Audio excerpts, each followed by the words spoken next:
નીટની પરીક્ષા રદ થતાના સમાચારથી સુરત સહિત સમગ્ર દેશના શૈક્ષણિક જગતમાં ખળભળાટ મચી ગયો છે।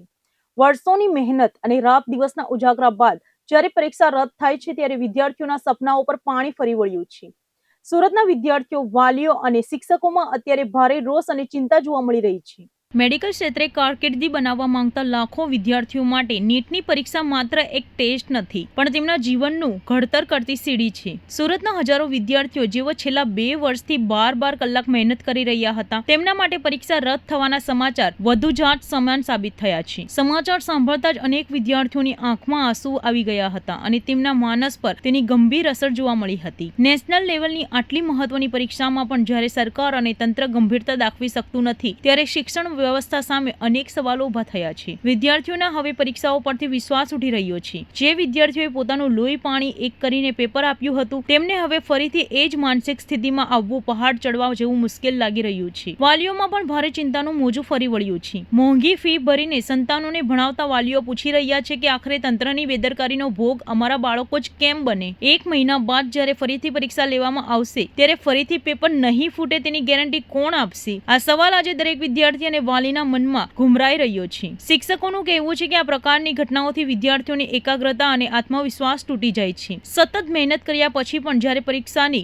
આશા હોય ત્યારે શૂન્યતા હાથ લાગે તે સહન કરવું અઘરું છે। સુરતના વિદ્યાર્થીઓ અત્યારે એવી સ્થિતિમાં છે કે તેઓ કંઈ પણ બોલી શકવાની સ્થિતિમાં નથી। માત્ર તેમના ચહેરા પરની લાચારી બધું જ કહી જાય છે। સરકાર અને પરીક્ષા લેતી એજન્સીઓ સામે વિદ્યાર્થીઓનો આક્રોશ ચરમસીમાએ છે। જો દેશની સૌથી મોટી પરીક્ષાઓની સુરક્ષા આટલી નબળી હોય તો આવતીકાલના ડોક્ટરોનું ભવિષ્ય કેવી રીતે સુરક્ષિત રહેશે? સુરતના શૈક્ષણિક જગતે એક સુરે માંગ કરી છે કે આ પ્રકારના છબરડાઓ બંધ થાય અને દોષિતો સામે કડક કાર્યવાહી કરવામાં આવે। જી મેડમ।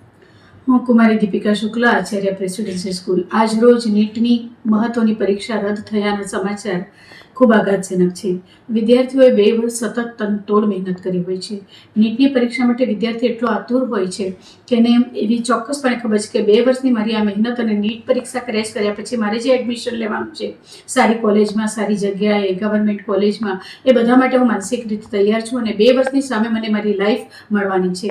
હવે આવી પરીક્ષાઓ જે આટલી ઉત્તમ ગણાતી પરીક્ષાઓ જો પેપર લીક થવાને કારણે રદ થાય તો વિદ્યાર્થીઓની અને સમાજની માનસિક દ્વિધા ખૂબ વધી જાય।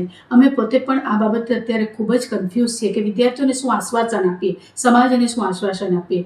આવી ઘટનાઓ જો વારંવાર બનતી રહે તો પરીક્ષા ઉપરની વિશ્વસનીયતા ઘટે છે। આના કરતાં કોઈ ઉત્તમ વિકલ્પ શોધાવવો જોઈએ, પ્રવેશનો યોગ્ય આધાર શોધાવવો જોઈએ અને હવે આવી ચેષ્ટાઓ ન થાય એ માટેનો ચુસ્ત બંદોબસ્ત, ગુપ્તતા અને વિશ્વસનીયતા જળવાય એવી ચોક્કસપણે માંગ છે। કારણ કે વિદ્યાર્થી, વાલી બંને હતાશ છે અને હવે ફરી પાછી પરીક્ષાની ક્યારે તારીખો જાહેર થાય, કેવી રીતે પરીક્ષા લેવાશે, ત્યાં એને શું વ્યવસ્થા ફાળવવામાં આવશે, આ બધા જ પ્રશ્નો સામે છે।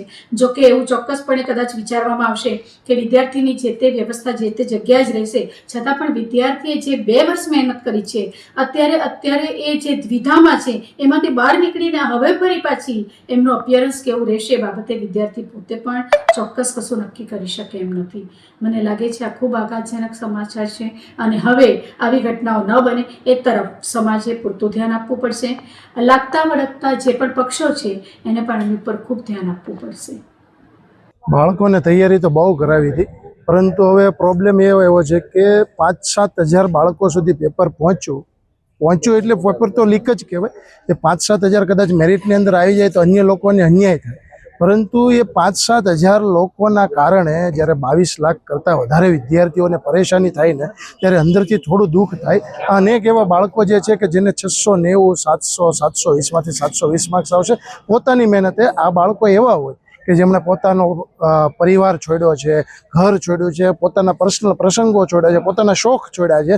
આ બધું જ છોડ્યા પછી બાળકોએ ખૂબ મહેનત કરી હોય, 10-10, 12 કલાકની મહેનત હોય। આ 12 કલાકની મહેનત અત્યારે આમ તો ઉનાળાનો સમય 40-40, 45-45 ડિગ્રીના તાપમાને બાળક પરીક્ષા દેવા બહાર નીકળ્યું હતું અને એ જ તાપમાનની ગરમી સહન કરીને, એક તો ઉનાળાની ગરમી છે અને હવે આ પરીક્ષાના ન્યૂઝની ગરમી, આ બંને ગરમી ભેગી થશે ને બાળકને જ્યારે ફરીથી આ તૈયારી કરવાનું થાય ને ત્યારે બાળક ભાંગી પડે છે, હતાશ થઈ જાય છે, નિરાશ થઈ જાય છે। પરંતુ અમે એમને વિશ્વાસ આપ્યો છે અમારા બાળકોને, પીપી સવાણીના બાળકોને, કે અન્ય તમારી સાથે આ પરિવાર જે છે એ ખભો મિલાવીને ઊભું રહ્યો છે। હું તો બધા જ બાળકોને મેસેજ આપવા માગું છું, કોઈ પણ શાળાનો બાળક હોય, અમે તમારી સાથે ઊભા છીએ।